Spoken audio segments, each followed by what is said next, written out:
partner of the Dallas Cowboys. Now, here's Zach Wolchuk and Bryan Broaddus. At the Philadelphia 13. Two tight ends on the left, back to throw, looking left, looking right, pumps, runs out to the left. Throws on the run, Lamb at the 7, and strolls in. Walks all the dogs. Touchdown, Lamb. 13 yards, first touchdown of the game. That did indeed get the scoring going as the Cowboys never trailed. CeeDee Lamb puts them up 7-0. Brandon Aubrey with a historic night. He had a touchdown strike right before the half from Dak to Michael Gallup to make it 24-6 at the break. And your defense made some clutch stops. What a game from Stephon Gilmore with a forced fumble and a big-time tackle on fourth down to turn the Eagles over. And 3 total turnovers forced as the Cowboys are 10-3. They have won 15 in a row here at AT&T Stadium, and they're first place in the NFC East. Zach Wolchuk alongside the Super Bowl winning scout Bryan Broaddus here in the Miller Lite Club after a 33-13 Dallas Cowboys victory over the Philadelphia Eagles. Bryan, that one was fun. Yeah, it was fun, and you knew that you were going to have to get some really good, solid play from your secondary. And you mentioned the turnovers, even the safeties. I've been very, very critical of the safeties and said, hey, if you're looking at this game, you've got to figure out a way as a safety for the Dallas Cowboys to be able to make some plays. And you got to deal with, with Donovan Wilson and, ripping the ball out there. Yeah. Malik Hooker with some good plays on his watch there. So, Curse, the safeties got involved in this game. And, the passes and stuff like that, you knew there were going to be some big plays. But for overall, those huge chunk plays, when there were those plays down the field, somebody was there to rip the ball or try and attempt to rip the ball or knock the ball loose or make a play. And the fact that Gilmore had to travel in this game and Bland was on the other side, and it just was one of those games where you knew that you were going to have to battle the whole way in that secondary, and they were able to do that and to create those turnovers. That was the big part. Aubrey's field goals were huge, but Dallas's secondary's ability to create turnovers is what got that game going the right way for them. Absolutely, and how different this one was compared to the game in Philadelphia just a month ago when you forced ball on the ground. Right, yeah. You forced 3 fumbles against Philly in the first meeting. The Eagles recovered all of those. Yeah. Tonight, you force 3 at home, and the ball bounces your way. You're able to get all of those back. So an outstanding job defensively for the Cowboys. Dak was really good, especially in the first half of this one. A little high early, maybe with some throws, but that drive right before half was fantastic. And the Cowboys had long drives. I mean, the opening drive, 10 plays. You take it right down the field. The next drive was 13 plays. Yeah. They had a 12-play drive. They have the time of possession battle go in their favor, 13 minutes more. They held the ball. They kept Jalen Hurts and the Eagles offense on the sideline, and they really wore down that Eagle defense throughout the game. Probably ran the football. Now, certainly the offense kind of lost some steam in that second half, but they ran the ball really well. They did, and you're absolutely right. I felt like in the first half, Mike and Dak were on the same page when it came to the play calling and then finding ways to, get those third down conversions. Dak's one of the best in the league when it comes to third down. Yeah. He was outstanding. The team was outstanding. Offense, I felt like they missed a couple of opportunities. They get the turnover, on downs, and then they don't score. And there's kind of those times where you're thinking like, gosh, if they could just find a way to get a touchdown here in the second half, early in the second half, they're going to put this game away. Yep. And they just kind of came out of half, just kind of sputtered out of the gate in the second half and didn't have that good rhythm that they had in the first half. But the second half, they were able to kind of put some things together, get Aubrey in position. Anytime they got past the star at midfield, it was probably going to be 3 points the way that he's kicking the football. Man, Brandon Aubrey has become such a weapon. I mean, how incredible was his night? He became the first kicker in NFL history to convert the first 30 field goals of his career. He had makes of 60, 59, 50, and 45 tonight. It feels, his only misses of his entire career are 2 extra points. Yeah. He's perfect to start his career with field goal makes. He's been absolutely fantastic, Brandon Butter Aubrey. Well, go out and buy that 17 jersey, or take the old Jason Plano Zone. Take the nameplate off Jason Garrett's old jersey and wear that one out there very proudly. Yeah. I'll say this, though, he has done a great job of just being so calm throughout. Mm-hmm. You know, you and I were sitting there, and man, it's just so daunting when you look at it for where we're sitting, and, here's Bryan Anger putting his knee right there, on the 50-yard line, basically, and, you're going, man, you got to punt this ball, don't you? You're kicking a 60-yarder. What are you doing? If you miss this, they're getting the ball at midfield. And there was a couple different times. I'll tell you, the second time, at 59er, I didn't even think about it. I just said, go ahead. I mean, the 60 looked like he was going to be good from 65, no, maybe 70. It was incredible. And so, give the Cowboys some credit.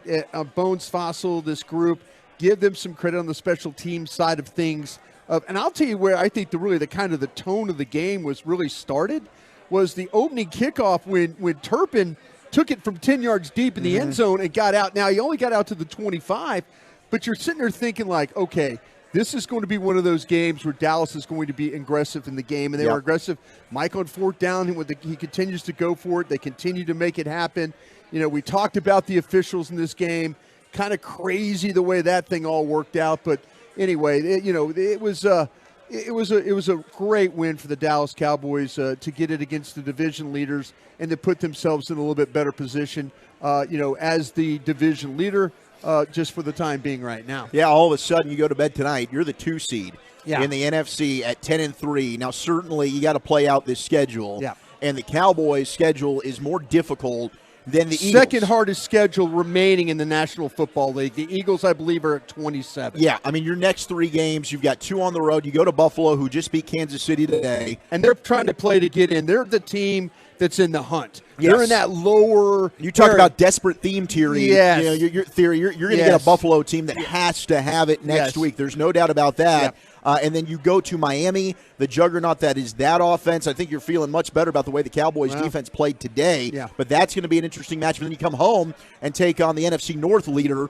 in the Detroit Lions. Maybe that ends up being a playoff preview potentially. And then, of course, you finish the season against Washington. You compare that to what the Eagles have remaining, and that's a Seattle matchup next week. Right. Now, that's at Seattle on Monday Night Football. That one got flexed. Then they got the Giants, the Cardinals, and the Giants again. So, I mean, maybe you get some help with Seattle, but you think if all things are created equal, you can maybe drop one more and hope the Eagles get upset. But realistically, you probably need a win out if you want to win the division. You absolutely have to find a way to win out. You never know about the Giants. They play Green Bay tomorrow night in New Jersey. On Tommy Cutlets. Find a way to get a win. Maybe they get a little momentum out of that, and try and find a way to finish the season and maybe sneak in to that seventh playoff spot. Unbelievable. Yeah. Crazy. 877-881-1053. 877-881-1053 is the number to call, the number to text. You can also stream us on Twitch and YouTube as well. Zach Wolchuk alongside the Super Bowl winning scout Bryan Broaddus, the official postgame show of your Dallas Cowboys, brought to you by Pepsi, made for Cowboys watching. And tonight's game between the Eagles and Cowboys at AT&T Stadium was brought to you by Bank of America, the official bank of the Dallas Cowboys. 33-13. Cowboys get the win. I mentioned the way that the Cowboys ran the ball. They ended up with 4.3 yards per carry. The entire offense overall in the second half, maybe not quite as good, but they were averaging over 5 in the first half. Yeah. They finished with 138 yards as a team. I think, you talk about Turpin taking the ball out aggressively, but the offensive line set the tone early. They were getting movement. They were getting push along that Eagles defensive front, and we know that secondary is not any good. But what they do have is a good defensive front, and the Cowboys won the battle of the trenches tonight. They did, and it was going to be about how were you able to handle the inside, the defensive tackles. There was that one series where Broaddus got the holding, he got run over, but he did the best he could. Usually if you get run over, you just let them run over you. And don't pull the guy down on top of you. Just let that go, and he's not going to get to the quarterback. Prescott then, took off running on the play. So he had about 25 yards. He had the clip penalty. I can't tell you the last time I heard a clip penalty called inside on the, on the offensive lineman. But really, if you look at it inside, how they handled those tackles. The last time these teams met, though, we saw what happened to the right tackle. Yes, Steele. And, I got to give you a lot of credit. We talked about this on our show, weekdays 2 to 7 on the G-Bag Nation on the flagship 105.3 The Fan. we were talking about, okay, how do you approach this with Steele and Reddick? And you mentioned, some of the alignments, how you line up to try and spread Reddick out, and they did that. You could see that early on. Yeah, the whole thing was when you look at alignment, when he's going to rush, he's going to be off the edge, and he's going to be right off the shoulder of Steele. But what's the thing that we saw with Steele? When Steele gets beat, it's usually quick.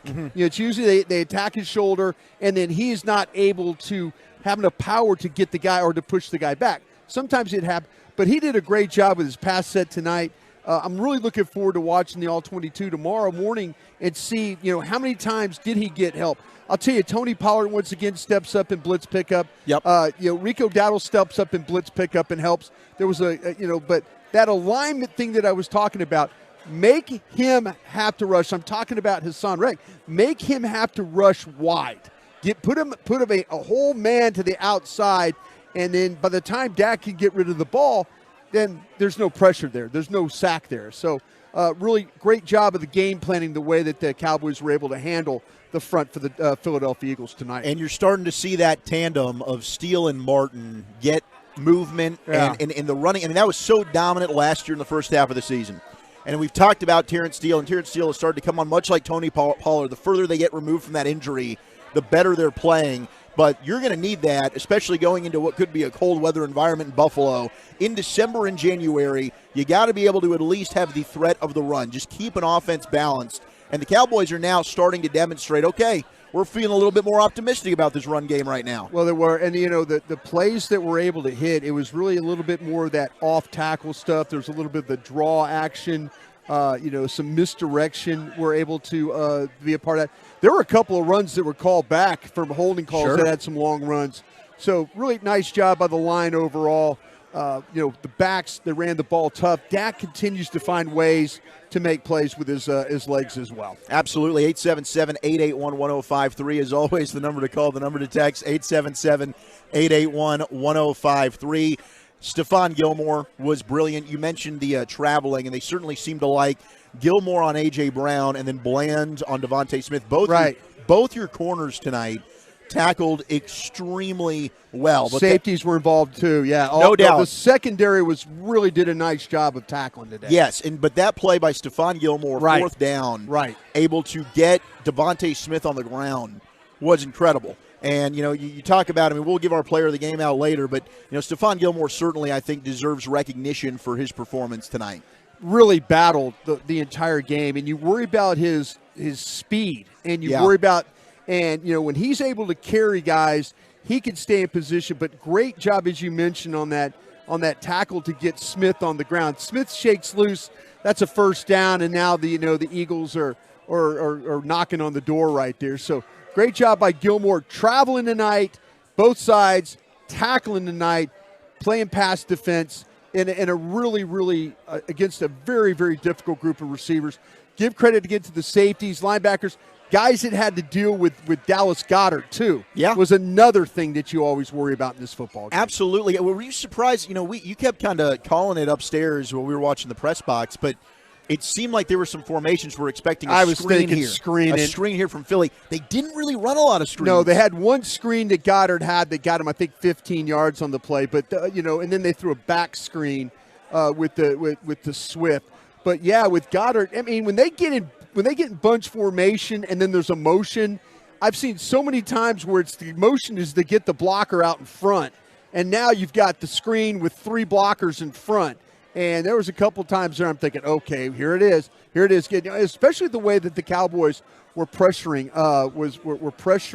Hurts on the play. He was trying to get rid of that ball as quickly as he could because of the pressure that they were dealing with. Certainly, they generated a ton of pressure. Micah with the only recorded sack. But they were forcing Jalen Hurts to get the ball out very quickly. The blitz late where you had Micah with pressure and Donovan Wilson comes right up the middle. That stands out. Tank had a play right before the half as well. That was fantastic. Overall, Dan Quinn's defense, the only touchdown that was surrendered was, of course, the defensive score by the Eagles. They allowed 2 field goals. Yeah. A tremendous performance against what had been an electric offense for the majority of the season for the Eagles. Cowboys 10-3. first place in the NFC's 15 in a row at AT&T Stadium. How sweet it is. The postgame show rolls on. We'll hear from head coach Mike McCarthy. We'll hear from Dak Prescott. The voice of your Dallas Cowboys, Brad Sham, has returned. You're listening to the Dallas Cowboys Radio Network. Todd thought it would be secure to jog in the cheetah savanna. Todd believed the big cat repellent he bought online.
Beer of the Dallas Cowboys. It's Miller time.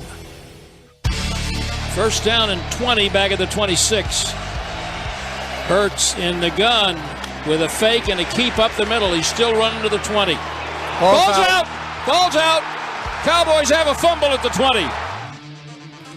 That was one of 3 forced fumbles tonight for your Dallas Cowboys as they get the win 33-13 over the Eagles. They are first place in the NFC's. Cowboys improving to 10-3 and 7-0 at AT&T Stadium. They've now won 15 in a row here in the friendly confines of AT&T. Eagles fall to 10-3. They're now 5-2 on the road. They've got another road game coming up against the Seattle Seahawks in Seattle next Monday night. Cowboys will head to Buffalo to take on the Bills. Zach Wolchuk alongside the Super Bowl winning scout Bryan Broaddus here as the party rolls on in the Miller Lite Club. And we want to hear from you. 877-881-1053 as the Cowboys are now the 2 seed in the NFC and hoping to hold on to that beautiful spot as champions of the NFC. Still a lot of football left to play, but we're going to enjoy this one here tonight. Your defense with those 3 forced fumbles, they recovered them all, flipping the script from forcing 3 and not recovering them in their loss to the Eagles early in the year. I mean, we've now seen these teams play twice in 5 weeks. And minus really the first quarter in Philadelphia, I think the Cowboys have proven they are the better team between these two. And if you got to see them again in the in the playoffs, I like the Cowboys' chances against the Eagles. Oh, absolutely, especially with the way that the Eagles' secondary plays. You know, I mean, it was – okay, I'm not going to sit there and act like they were some of the other teams that we play, you know, where the Giants, there were some other teams that have had some poor secondaries.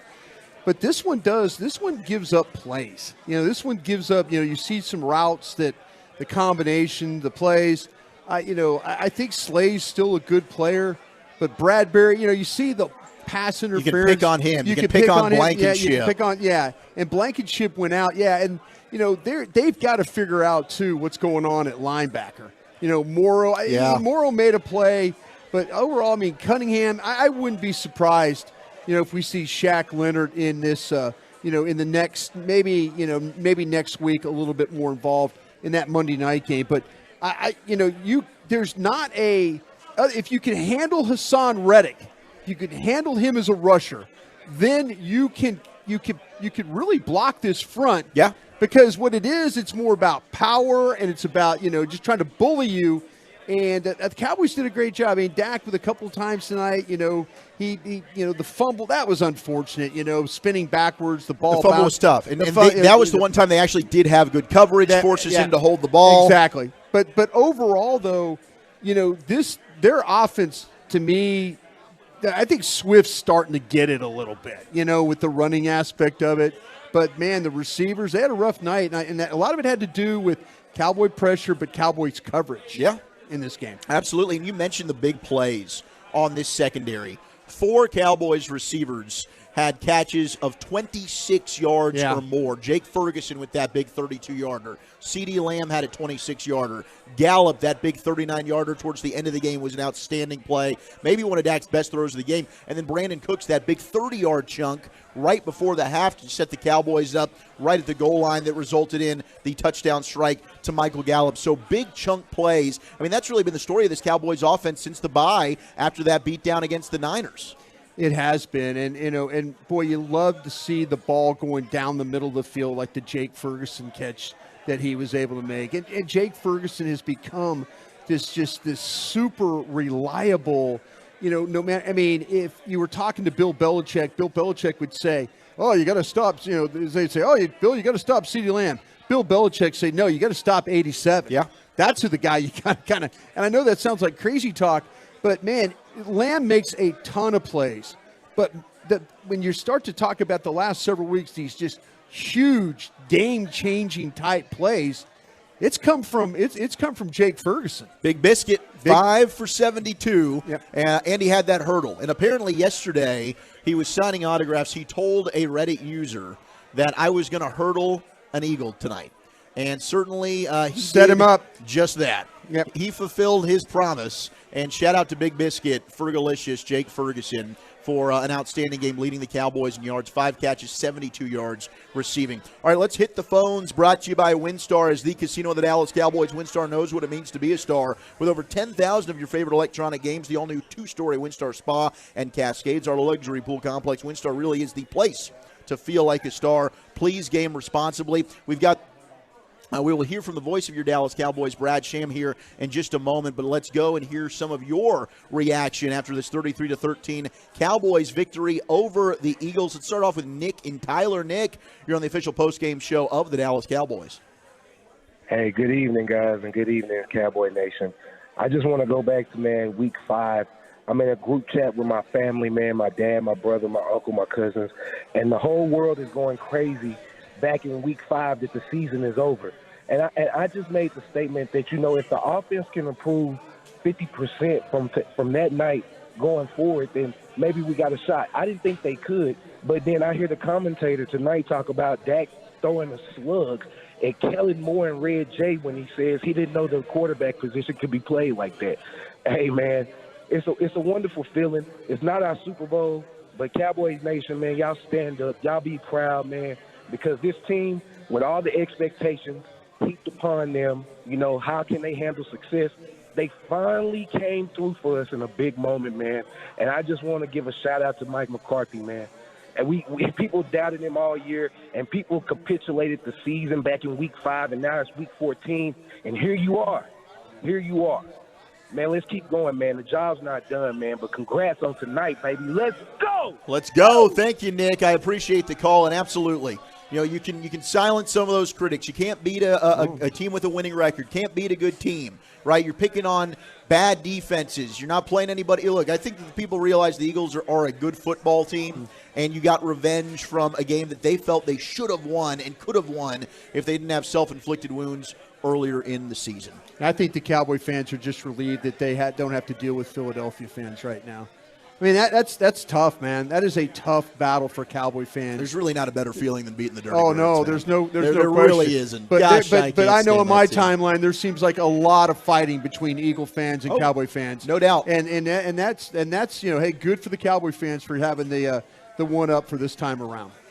877-881-1053. Of course, the number to call, the number to text. Let's pause 10 seconds for station ID across the Dallas Cowboys radio network. Your turn it on, leave it on. Home of America's team is 105.3 The Fan. Hello, baby. KRLD FM and HD1, Dallas Fort Worth. Always live on the free Odyssey app. Let's head back to the phones. We got our buddy Big Jim out in Round Rock. Big Jim, you're on with Zach Wolchuk and, of course, Bryan Broaddus.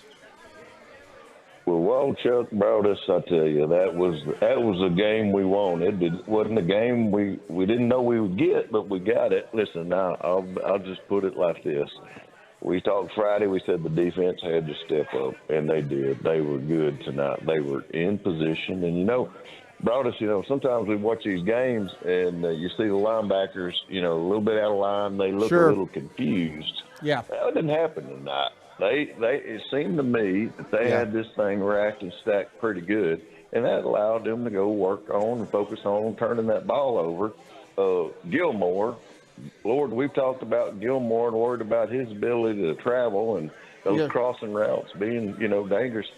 That feller plays such good technique. I mean, he was on point on that fourth down. Go back on that angle he took. He knew what he was doing. I thought he was spectacular, and y'all talked about the other, Bland and the safeties. They played good. Now, here's the thing, fellas. I think we're going to have to go ahead and schedule Mike McCarthy an emergency gallbladder surgery for early in the week because this seemed to work out quite well for us. But listen, I wanted to just look, it was a great game. Really love your enthusiasm. Sounds like y'all got a hell of a party going on there. We do, Jim. Yeah. We do. I'm going to let you get back to it. Thanks, you, guys. buddy. Thank you, Jim. It is. I mean, it's always sweet to get a win. Of course, 15 in a row here at AT&T Stadium, 7-0 to start the season. First team in NFL history to score 30 or more in all 7 of their team's first games. But it's that much sweeter to beat the Philadelphia Eagles. No, absolutely it is. And there's such a rivalry. It means a lot to the Cowboy fans. It means a lot to the team to win a game like this. But these fan bases, like I said, they just go after each other, and I think it's a great thing. I really, really do. I love the passion on both sides of the fence, and it gets a little nasty sometimes. But like you said, when you get a victory like this, you get the bragging rights for a few more weeks. 33-13, Cowboys beat the Eagles, their first place in the NFC East. Of course, we'll hear from Coach McCarthy, your quarterback, and your MVP frontrunner, Dak Prescott. But coming up on the other side, we'll hear from the voice of your Cowboys, Brad Shaman, our Cowboys insider, Bobby Belt. Dallas Cowboys football will continue in a moment.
Island Life. Prescott on 3rd and 6 in the gun. Snap back. They rush him off the edge. And he throws it out to Ferguson, who caught it at the 50 and turns left and goes right and back left to the 30. Oh, what a play by Big Ferg. Sidney Brown finally ran him down. Jake Ferguson, Big Biscuit as he called himself post-game last week, totaled 5 catches for 72 yards. 51 of those 72 came after the catch across 8 targets tonight against the Eagles. It was a fantastic performance, and each of Ferguson's top 3 career yards after catch over expected outputs have come against the Eagles. Something about Cowboys tight ends taking on the Eagles. They usually perform well. We all remember Jason Witten and the helmet flying off, still running on Sunday Night Football, but Ferguson certainly feasting tonight. Well, and it was. And Ferguson, you know, he has this feel and this rapport with Dak of knowing where he needs to be in route. And even when the play breaks down, Ferguson finds ways to present himself in a positive way where Dak sees the 8 and the 7, and he knows, okay, I could get it to him. And, man, he'll throw it in some funky spots. Yep. And Ferguson will find a way, like you're thinking, oh, no, that thing's picked. Oh, no, he caught it. You know, that kind of, it's unbelievable. You have those moments, but Ferguson is as tough as they come. His blocking has improved. And when you start to talk about, you know, like, oh, give me the list of the best Cowboy offensive players. He's on there now. He's like in that, he's in that list where you start talking about the quarterback, the wide receiver, the guard, and now the tackle, and Jake Ferguson. 33-13, Cowboys get the win. Dak Prescott talking now. We'll hear from him in a moment as he's being serenaded with "Here We Go" and MVP chants in the Miller Lite Club. Zach Wolchuk alongside the Super Bowl winning scout Bryan Broaddus, joined now by our Cowboys insider Bobby Bell. Bobby, how you feeling about your MVP frontrunner right now, Dak Prescott? Good. You know what, though? I mean, it was not the sharpest performance from your quarterback Second half, tonight. Certainly the offense kind of, trickled out a little bit. Even in the first half. Like, he sailed a few. He looked like he was a little late on some. But, I mean, I think that's a testament to right now the way Dallas is playing versus the way Philadelphia is playing. Yes. Is that Dallas did not play a clean, dominant football game like we've seen from them in recent weeks. And yet they still won this game handily. Like, this was not a game that I ever felt like was in real jeopardy. And you have to look at, 3 areas of this game that usually make a big difference for teams in the win-loss column, which is penalties. The Eagles had 10 of them. Third down conversions. The Eagles continue to allow Dallas to convert third downs at an incredibly high rate all night. And then it's the turnovers. Yep. And I mean, being able to get those 3 fumbles is huge. And that was, probably the biggest difference in the game. But all 3 of those things, I think, are what's at play here. And, like I said, not a lot of, super impressive, individual performances on offense. You didn't see anybody real dominant. There were some drops out there today. Protection wasn't always the cleanest. And they still win by 20. And that just kind of speaks to, I think, where these two teams are at this current moment in December. And never trailed. I mean, the one time we started looking at each other like, oh, no, was after the fumble recovery by Jalen Carter, because they had 2 drives back-to-back. They had a chance to put it away. Yeah. Then that happens at 24-13. But realistically, this one never really seemed to be in doubt after the opening drive, and the Cowboys went up 7-0. Yeah, I mean, this is a game where, you didn't feel like that. There were a couple different moments on that first drive. Okay, like Jalen Hurts scrambled. I thought of you, Bryan, who you were concerned. You were like, well, look, we've been talking about Jalen Hurts a certain way, and now watch, he's going to go out there and probably They were run running all him a over. lot. And they tried. There were a couple different times where they had that. And, of course, A.J. Brown would come up with a big catch, or, there were just different points where you saw a quick moment when, okay, is that about to snowball? And it never did. And it's one of those things where I think as soon as they went up 7-0, you felt pretty good about, okay, Philadelphia is not going to be effective, is not going to effectively stop you consistently tonight on offense. And on the other side of the ball, it was just a matter of, can they keep up with you? And Philadelphia could not. I mean, they couldn't put a touchdown on the board as an offense. Yeah, you look at, though, Bob, I feel like, though, the Cowboys have been very critical of the safety play. And it appears, and I know you tweeted out something about the safeties, and people are like, oh, they had a drop, and, okay, whatever. But to me, the Jaron Kearse play with the well, AJ yeah, Brown. I mean, but overall, I felt overall, though, I thought Donovan Wilson had a hell of a game tonight. Donovan Wilson, Hooker. I mean, I felt like that these guys, it could that situation could get ugly with that group of receivers.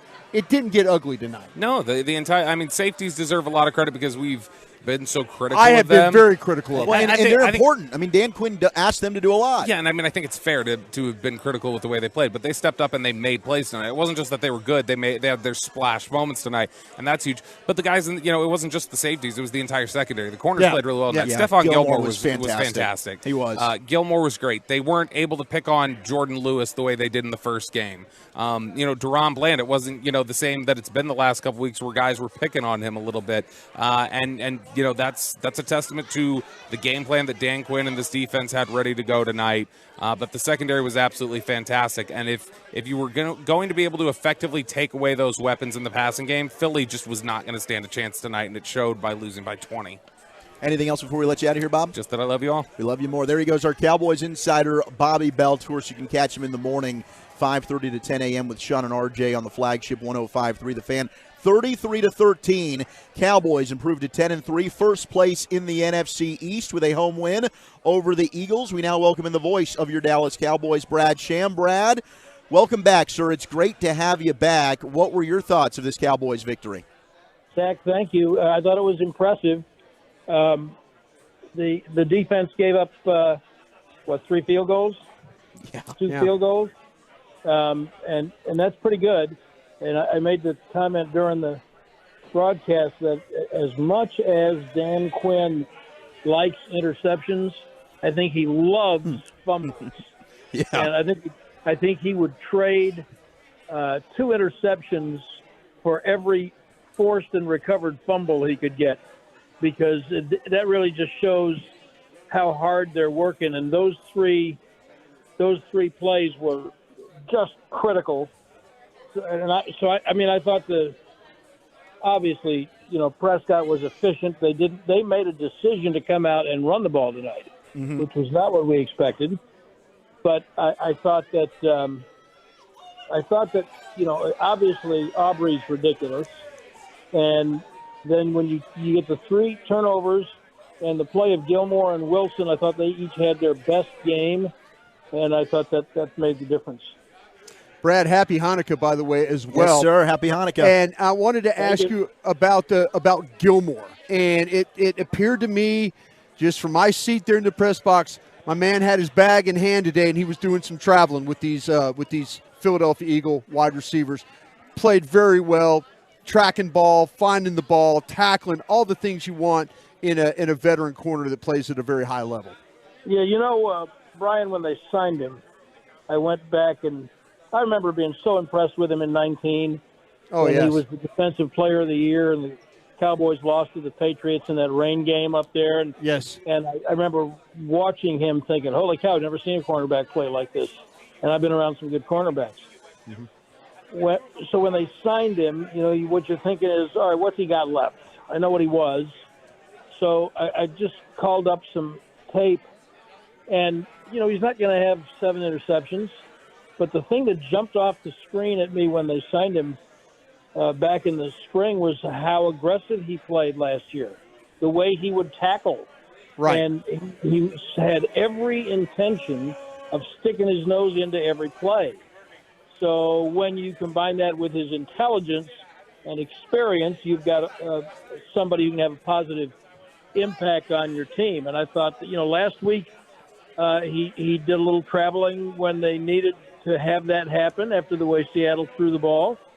And I just thought tonight it was a little more obvious. He's probably been solid all year, but tonight he was making play after play and causing incompletions and making a big tackle, and he was really, really evident tonight, and that's a huge plus. The voice of your Cowboys, Brad Sham, with us here on the official postgame show. Offensively, they put up just under 400 total yards. What was your assessment of the way the quarterback performed and the offense as a whole? It's funny how a couple of plays can change things. When it was 24-6, and Lamb dropped that ball down the left side. Yes. That's 31-6. And then the Eagles probably are going to have the fight knocked out of them at that point. Mm-hmm. So some of Prescott's, it wasn't as impressive a passing night statistically as some that he's had. But I know he had a couple of throws, that throw down to Cooks at the goal line. Oh, beautiful. And the 39-yarder to Gallup that basically saved the last drive. Those two were as good a throws as any he's had all year. I thought the ball sailed on him a little bit early, but I think he's a smart player. He's efficient. He can see what's there. They may have played a little different than they intended to because of what the Eagles' defense was doing, but, I mean, the guy had respectable numbers. I just hate to go just by the numbers. Sure. I mean, he led them. Now, it helps when your kicker is hitting them from Houston. What a weapon. But still, he put him in position to score, and I think that's the sign of a quarterback who is doing what he has to do to win. Brad, it Does that appears. make sense? Yeah, no, absolutely does. It appears, though, the Cowboys are finding a little traction in the running game. Yes. And they had some that got called back on some holding penalties that probably the numbers could have been a little bit better there. But it looks like that Tony Pollard and Rico Dowdle, and it looks like that Mike has kind of found some ways to run the ball creatively. It's just not hand the ball inside, and hope for the best. They've got some things that they've been able to do running this football that maybe can carry forward just these games down the stretch. Well, as you well know, Brian, when you get into playoff football, you're going to have to be able to run it. Yeah, absolutely. Yeah. Things change. And, next week, the weather forecast is not bad in Buffalo. But, no. You're gonna have to run the ball. And I agree with you. They found some different things. I'm glad that they put a little more on Dowdle in this game. But I think they're an effective combination. And, hey, those like 700 pounds of Philadelphia defensive tackles. Jeez, yes. Those are hard people to move. Yes, yeah. So, I thought, Broaddus got called once or twice, but I thought he had a pretty good game. I think Tyron had a pretty good game. As you know, we got to look at. How about Steele? Yeah. Steele, because last time, I'm listening to your broadcast during the game in the Philadelphia game, and it seemed like that Hassan Reddick was living in our backfield. Yep. Yeah, so. I think they gave up one sack tonight, and that was a big part of it. And they just played way better than they did in Philly. They could have won the game in Philly, but they learned some stuff from that. But I think the fact that they ran it, I think we know that they will have days when they throw it more successfully than they appeared to tonight consistently. And therefore, knowing that you can run it like this, that's a pretty big plus. Any final thoughts before we let you out of here, Brad? No, it's a nice win. It's a very nice win. Very nice win. Here's the thing. People need to not get carried away. Philadelphia is going to play Seattle next week while the Cowboys are in Buffalo. Yeah. And then while the Cowboys are finishing with Miami, Detroit, and at Washington, the Eagles are going to play the Giants twice and the Cardinals. Mm-hmm. So for the Cowboys to win this division, they're going to have to be incredibly lucky by having the Eagles lose more than once to really inferior teams. Now, could it happen? Sure, it could happen. Anybody there expect it to happen? No. So you're probably going to be the wild card. And what you want to do is just be playing your best football. And that's the good thing about the stretch coming up. These are good teams. And they'll be tested, probably be without Hankins for a couple of weeks. That won't help them. So they're going to have to play their best football in these next 2 or 3 weeks. Yeah. And then see what the positioning is. But, I think they're pointed in the right direction. Brad, you're the best. Thank you so much. Great to have you back. Guys. Drive home safe. Yeah, thank you. Appreciate it. You guys, too. Thank you, sir. There he goes. Brad Sham, the voice of your Dallas Cowboys, brought to you by the National Medal of Honor Museum. Join the mission at mohmuseum.org and AT&T, the official 5G innovation partner of the Dallas Cowboys. We've got the head coach, Mike McCarthy, of your victorious Dallas Cowboys, who looked good. He was moving pretty spry. He had to run down to call that timeout there right before the half. I thought it did not look like a coach that just had his appendix removed. No. He coached very well tonight. He certainly did. We'll also have, of course, your quarterback, your MVP frontrunner, Dak Prescott. More of your calls and texts as well. 877-881-1053. After a 33-13 Cowboys win over the Philadelphia Eagles, your first place Dallas Cowboys. You're listening to the Dallas Cowboys Radio Network. Ho, ho, ho. Visiting from the North Pole, Santa has touched down at his Dallas Cowboys cottage at the Star in Frisco. Get a frame-worthy family holiday photo with Santa at the Star, presented by Monument Realty.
And by Ford, your Texas Ford dealers. Ford is the best in Texas. 3rd and 9. Prescott blitzed, throws it deep right, caught, 40-yard line, Lamb. First down up to the 50 over the head of the nickelback Bradley Roby.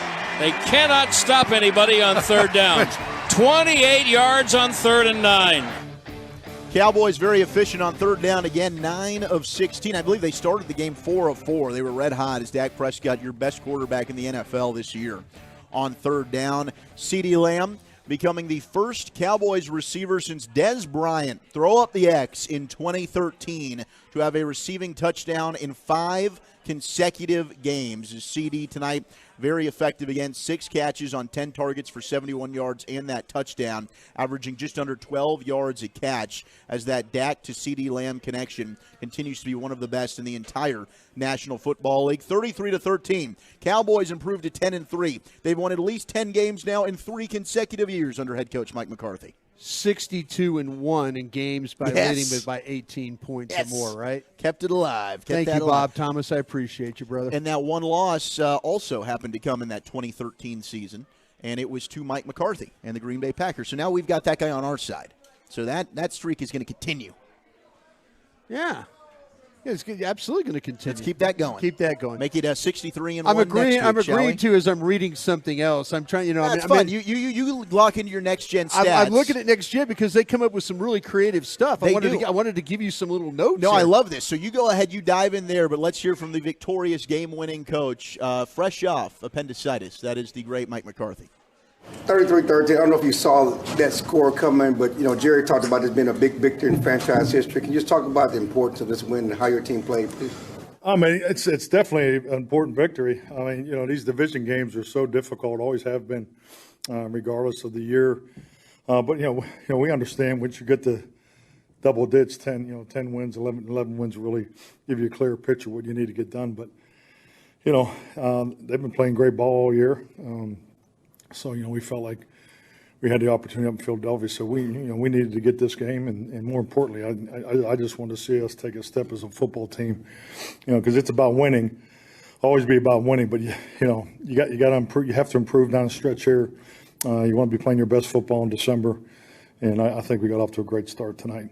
Extra satisfaction based on what you went through this week and being coaching out here. And then, did you have any issues coaching tonight? No issues. Really, I just wanted to do my part. I just wanted to make sure that I was prepared as I normally am. So, and I did. I was a little nervous about it today. So, because it's a long year. We're all creatures of habit. You go through these normal 7-day weeks, and when you miss time, it was. But I was able to make it up, and frankly, I think the best part about it was I was able to get more sleep probably than I normally do. So, but the players did a great job, the coaches did a great job, and we didn't miss a beat, and I think we demonstrated that tonight. Mike Todd, Archer of the ESPN, the defensive performance tonight with the takeaways, yes. 4th down stop. What were they able to do to take Philadelphia away? Well, I mean, it's points. They do a nice job of. Playing to the sticks. Jalen's such a threat, and and obviously with the offensive line in the way you have to defend them. So, in the win the down and distance battle is a challenge, and obviously the takeaways is something we take a lot of pride in, and the 4th down stop was probably the biggest one, of the game, but especially momentum-wise, because you can feel it on the field that, that was a huge momentum swing in the game. So, but yeah, I thought our defense was lights out tonight. I think it's like anything, and you clean up your last game, you're able to learn from it. But you could feel it when they came back from the Thursday night game in Seattle. I mean, you could feel it in the coaches on Monday, and then obviously carried through this week. So, I mean, there was no surprise they were going to play well tonight.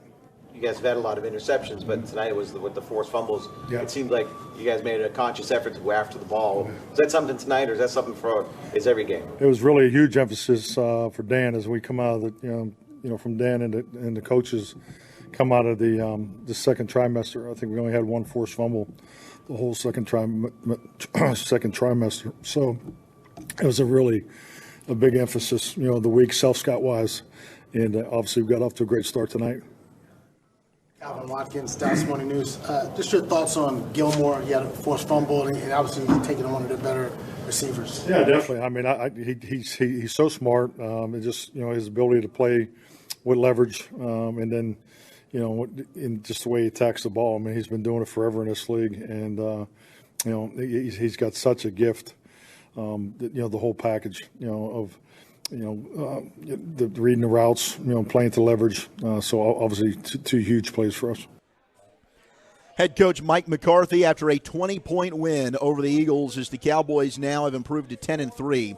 They're looking to get to 12 wins for the third consecutive season. Heck, maybe you can do a little bit better than that. But what a run it's been so far under head coach Mike McCarthy. He's doing a fantastic job. Coach, brought to you by AT&T, the official 5G innovation partner of your Dallas Cowboys in blockchain. Trust the team at blockchain.com to make buying, selling, and trading crypto easy. Play smarter, not harder with blockchain.com. What a crazy week it was, Bryan. And, Coach, it seemed like the assistants did an excellent job. Yeah. Dan Quinn, John Fossil, everybody that was a part of this, Dak. I mean, they talked about even when Coach was out and not at practice as he was recovering from surgery, his presence was still felt. But they came out. They looked like they had a great week of practice. They were executing from the jump. Yeah, they did.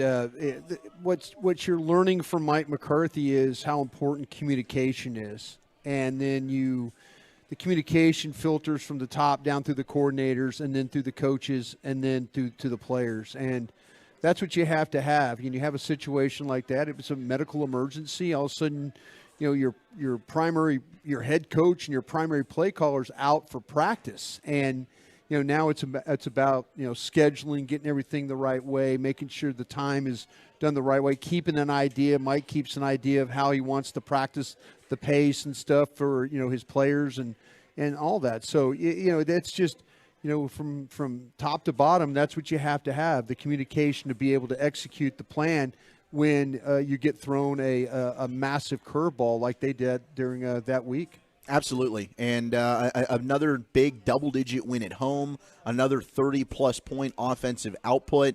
And I know that you've been scouring next gen. Coach was talking about Stephon Gilmore. Yeah. You got something on Gilly? How about this? This is the third time that A.J. Brown has faced Stephon Gilmore on 11 of 13 targets and at the line of scrimmage on 21 of 27 routes. So 78% of the time in this football game, Stephon Gilmore was traveling with A.J. Brown in this game. And, A.J. Brown started off a little slow. They're saying that 8 of his 9 receptions came against the Cowboys in that single high safety, that shell. That's what the Cowboys are always going to do. They're going to play single high. Their numbers are always high on that. But Brown was targeted 10 times over 17 routes against single high coverage, or 3 times over 10 routes against split safeties and cover 0, which is an all-out kind of a blitz look and stuff like that. So they clearly had a plan for how they wanted to handle Brown in this game. He had some plays. They had a couple of fine plays, a couple of fine catches, but they threw Stephon Gilmore at him and said, okay, go get him there. Go get him, Tiger. And he held up very, very well. Yeah, Dan Quinn had the plan, and much like last week where DK, they didn't really like the matchup with Bland, and then they shifted. They had Gilmore travel with DK Metcalf. Maybe, those bigger receivers, that's what they like. They like the Gilmore matchup with Brown. And Deron Bland, who also deserves a lot of credit tonight, made some outstanding tackles, especially one in the open field against Dallas Goedert. That was a tough tackle to make, but he did a good job on Devontae Smith as well. So, certainly Stephon Gilmore really, really was brilliant tonight. Deserves a lot of praise. What else you got? Yeah, they were saying also, too, that Dak Prescott, we flip over to him, Dak Prescott was at his best targeting in-breaking routes in Week 14 against the Eagles. He finished 9 of 13 for 103 yards, both touchdowns targeting such in-breaking routes. They said here the Eagles' defense tried to take away the vertical passing game, playing split safety coverage on 58% of the drop back compared to 30% in their Week 9 matchup. So they played too deep quite a bit in this football game against Dak, where in Week 9 they only did it 30% of the time. So this was one of those times where this was Prescott targeted vertical routes only on 15% of his attempts. That's the third lowest rate this season. That's amazing. So the Eagles had a plan, like they were not going to let Dallas beat them down the field. Thus they played the two. And it might have had something to do with Blankenship getting hurt too. Yeah, with the Eagles. concussion. All of a sudden now Blankenship, they take him out of the mix and having to make some adjustments back there. Well, one of the best plays, of course, the Cowboys' first touchdown. Dak scrambling, rolls out, and it's kind of, a second type of play where he's extending it. Did that a lot in the first matchup against the Eagles. And the Eagles secondary leading up to this game this week talked about that, how they needed to try and contain Dak. They couldn't allow him to extend because then, basically it's a fire drill. And the Cowboys receivers do an excellent job of working open, and it's a very difficult task to cover for that long. Dak held on to the ball for 5.87 seconds on that 13-yard touchdown pass to CD to cap off that Cowboys opening drive. He now leads the NFL in yards per attempt, success rate, and completion percentage over expected on extended dropbacks, which is 4 more seconds this season. Dak's playing some fantastic football, and hopefully that continues. He's got a tough matchup coming up, certainly on the road against Buffalo, as he is your MVP frontrunner. 877-881-1053, the number to call, the number to text. Let's sneak in one call here from our buddy Scott in Jersey, who we didn't get to catch up with last week. Scotty, how you doing? Hey, what's going on? Last week I kind of fell asleep on you. It's okay, man. That happens sometimes. It was a late one. Yeah, it was a late one. It was a great game again last week. Yeah, Seahawks was great. But this week, I want to talk about, hey, first of all, I want to say thanks for the call, but nice to hear Brad Sham call the game again. Yes, it was great to have Brad back. Yep, we turn the volume off, we listen to him. But 2 questions, all right? Total defense, right? It was great. No touchdowns tonight, right? Yes. But the real question is, Bryan, I want to know is, who is the MVP of the game? Was it Aubrey or Gilmore? Well, you got to keep listening to find out. Ooh. We got player of the game. We're going to make that announcement here coming pretty soon. So you got to stick with us, though. We'll let you know, Scott, but I do think it's between those 2 players. You got the right 2 guys. You absolutely have the right 2 guys. 29 straight. I'm just telling you, man. You just hang in there with us. It's amazing. You might be happy. He did make history. You might be happy. You Appreciate never know. the call, Scott in Jersey. Always a favorite here in the postgame. How about this one? Deron Bland lined up across from Devonta Smith, 18 of the 28 routes. That's 64%, holding Smith to 1 reception for 9 yards on 2 targets. Wow. Well, yeah, the Eagles didn't want to pick on Deron Bland because he knew exactly what would happen. Eventually, Deron Bland is going to get that interception. Yeah. And instead, they just wanted to fumble the ball away. Yeah. They didn't want to throw any interceptions to the Eagles. So that's really all right. That's good. Appreciate you, Jalen Hurts. That's good corner. I almost said corner play. Yeah, I don't know what I was It's a family show, Brian. I don't know what I'm doing here at you've had a long day. It has been a long day, but Maybe I can't believe I almost said what I said. Yeah, well, you said what you said, and we're just going to look past it. I was thinking about it. It was that beautiful. I don't know what you were thinking about. I was thinking it was that beautiful coverage. It was beautiful coverage. Zach Wolchuk alongside the Super Bowl winning scout, Bryan Broaddus, as we celebrate here in the Miller Lite Club. Maybe you're doing some celebrating. The 562, great show. Appreciate you. Celebrating number 1 in the NFCs with a Cuban cigar and Crown Royal. Boom. Cheer, boys. And shout out to Crown and, of course, Miller Lite. This certainly was a fun one. Cowboys win it by 20. We'll hear from Dak Prescott. We'll keep your calls and texts rolling as well. Dallas Cowboys football will continue in a moment. RJ Choppy here, my friends at A Number 1 Air, proud part of the Dallas Cowboys. Do not miss the Super Summer Savings.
at mohmuseum.org. Handoff, Dowdle crashing at right guard. I don't think he got in. He did not get in. It's going to be 4th and 1 at the goal line. The runner did, in fact, get in. Well, it turns out Mike McCarthy's brisk stroll down the sideline to find the red flag was worth it. Rico Dowdle did pierce the end zone plane. It's a touchdown for Dallas. It sure was a touchdown. Great challenge there from Coach. 12 carries, 46 yards, and that touchdown for Rico Dowdle. Essentially, the effectiveness for both Pollard and Dowdle. We got a text in earlier. Like, man, I'd still like to see more Rico. I mean, they essentially had the split. It was 16 carries for Pollard, 12 for Rico. Nah, just keep doing it. Just keep going. I think they got it right. Just keep rolling. I think they've got this blend. Just keep rolling. And I think Pollard's looking much better, too. So, to me, I get it. We have an affection and affinity for the backup running back for whatever reason here in Dallas. We all wanted more Pollard when Zeke was getting all the touches. But I think they've got a good split going right now. I do, too. I absolutely do. Hey, you tell me every week you can get 135 yards rushing in your games? Sign me up. They essentially had the same type of rushing output as they did a week ago. Yeah. But today was, to me, more impressive considering the defensive front that they did it against and the movement. I mean, like Tyler Smith was pushing Jordan Davis out the way. You know, you saw the combo, the down blocks with Steele and Martin, which was so effective. So, to me, your arrow's trending up in the run. It's still not. You're not having 100-yard rushers. It's not like you're lining up and you're the best rushing team in football. Probably won't. But it's much better. Yeah. It's much improved. You're no longer, wow, this team can't run the football. It's not running to darkness. They actually have some holes, and I think they've been doing some creative runs with some of their scheme. And if they continue to hand the ball to Turpin or Lamb on the jet sweep stuff, and they find positive yards in that, sign me up for that too. Yeah, they had. I think it was a third down. They had one called back. They did. Lamb had one called back. It was a good run, but the Turpin one, where he got a big chunk on, I think it was a 22-yard run. Right. He reached a top speed of just under 22 miles per hour, the 5th fastest play by a ball carrier this season. 3 of the top 5 speeds this season, by the way, have come in the last 2 weeks. None, though, by the Miami Dolphins, who do have the record with Achane and Tyreek Hill and company. We need the Miami Dolphins not to get back to top speed by the time we see them in a couple of weeks. 2 weeks from now, maybe they can play in some quicksand. Yes. We wouldn't mind that. A guy who's certainly driving rainstorm. Yes, a guy who is not playing in quicksand, your MVP front runner, another home win for QB1, Mr. Dak Prescott, and he continues to have multi-touchdown outputs as well, as Dak is in a tie now with Tony Romo for the most consecutive games of multiple touchdown passes. 7 now? 7 in a row. 7 in a row. So we'll see if Dak can beat that next week in Buffalo. But here is QB1 as he was getting, here we go, an MVP chance from the fans here in the Miller Lite Club. John Machon, The Athletic. Overall, how did you think that you played today? Solid enough to get the win. I told you before, I'm my biggest critic. I don't think I played, obviously, not my best game. I'm a completions guy. I want to get completions. I want to get it rolling. There was a streak there that was, I don't know, it felt like 7 to 10 or so, that a few incompletions in a row. But then we got it going. We got it back going, got it back on track. Great 2-minute drive, different things, but at the end of the day, defense played their asses off. Kicker was great. Aubrey was great. So obviously did enough to win, but I always want to be better. Dak Todd, Archer with ESPN, with what your head coach went through this week, what does it say that he was out there? Was any part of tonight about supporting him in any kind of way and getting a win for him?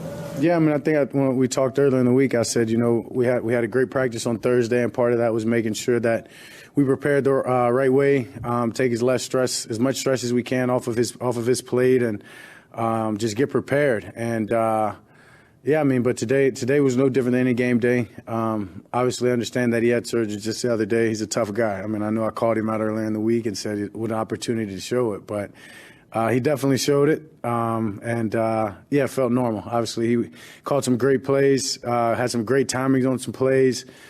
Even the sack fumble was supposed to be touchdown the other way. So, he called a great game. And did you guys recognize him at all afterwards in the locker room? What? No, we didn't.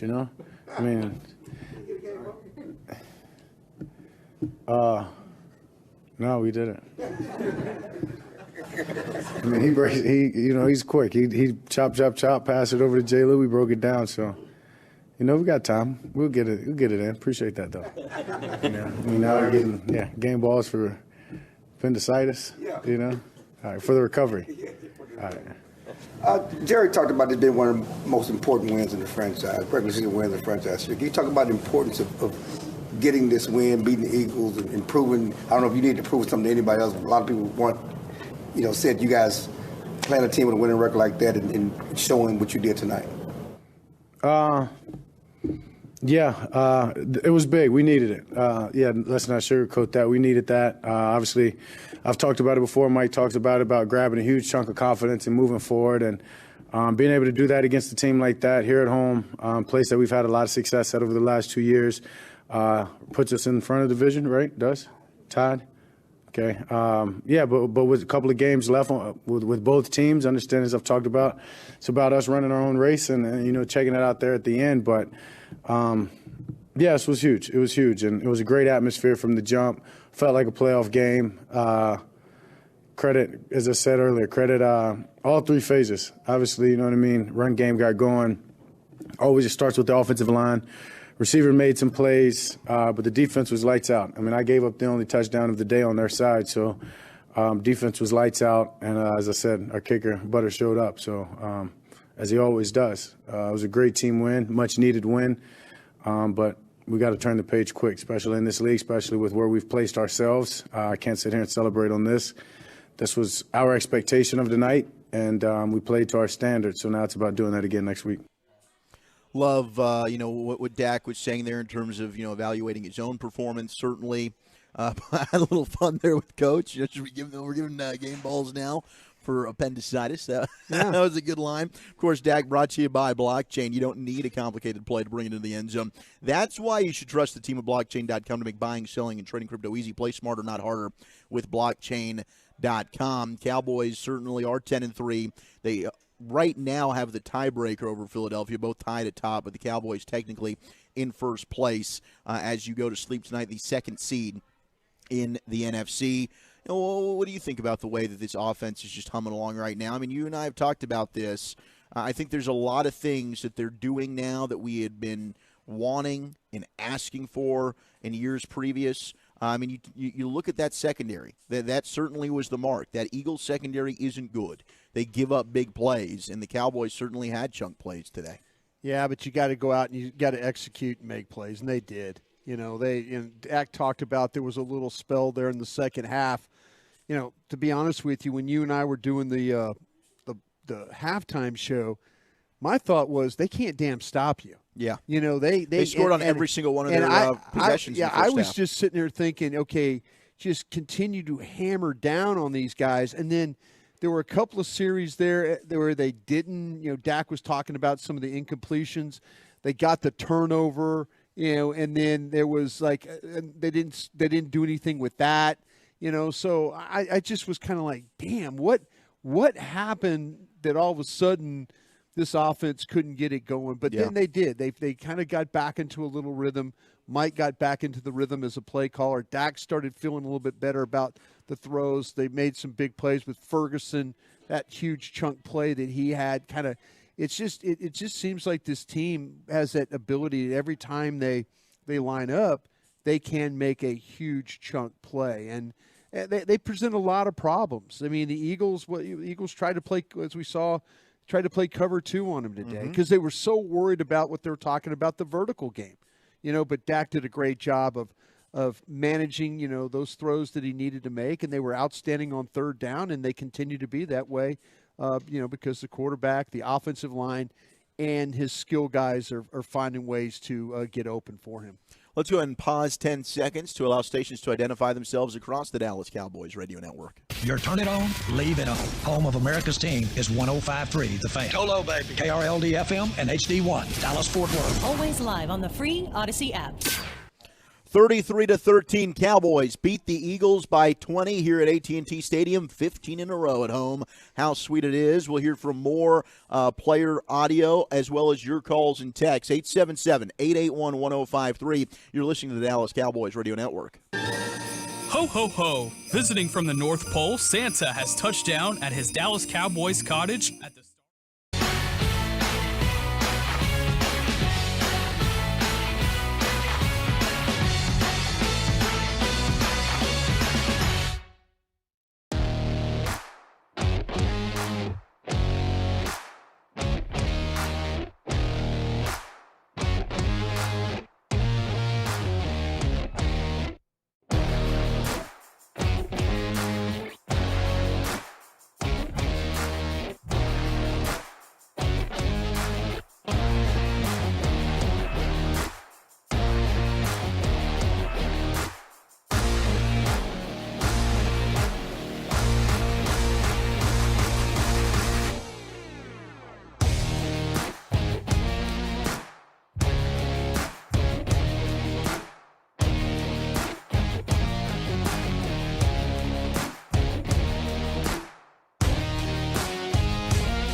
And by Miller Lite, the only beer of the Dallas Cowboys. It's Miller time. Second and goal. Snap to Prescott, looks left. Slant! Gallup! Touchdown! That was right now. 8-play, 75-yard touchdown drive right before the half. It was the big play from Dak to Brandon Cooks that set it up. On a 3rd and 6, Dak hits Brandon Cooks for 48 yards, and then ultimately it was the second and goal at the 1. Dak, the quick slant to Michael Gallup with the assist from CeeDee Lamb, the natural pick. That rub route worked out to perfection. John Hussey tried to call it, didn't he? He tried, and they picked it up. They picked up 3 flags today, Yeah, they didn't did. You know, we know Hussey's crew, they do some weird things. Yeah. But ultimately, it was pretty even when it came to penalties on both sides. Yeah. That is our drive of the game, brought to you by Ford, your Texas Ford dealers. Ford is the best in Texas. Zach Wolchuk alongside the Super Bowl winning scout, Bryan Broaddus, the Miller Lite Club after a 33-13 Cowboys win over Philly. How about this one? Zach Martin allowed just 1 pressure across 31 pass blocking matchups against Fletcher Cox. Their previous meeting in Week 9, Martin now has allowed the second lowest pressure rate at 4.9 among right guards this season, entering Week 14. 18. And so Zach Martin continues to, he only allowed 1 pressure, 1 sack, 26 pass blocking matchups against Fletcher Cox. Man, I think both guards really had good games. Tyler Smith, the matchup previously, the first time watching him battle Jalen Carter was super fun. And early on, he got Jordan Davis. And I thought handled himself tremendously. Tyler Smith's having a Pro Bowl caliber year playing at guard. Tyron, of course, Lord willing, stays healthy, but he's playing really well at left tackle. Offensive line coming into its own right now. I believe we had Chris Arnold, who did catch up with one of those guards in Tyler Smith post-game as well. Here's your second-year player and potential Pro Bowler, Tyler. Tyler Smith, it looked like y'all handled up on the line of scrimmage there. Oh, yes, sir. Yes, sir.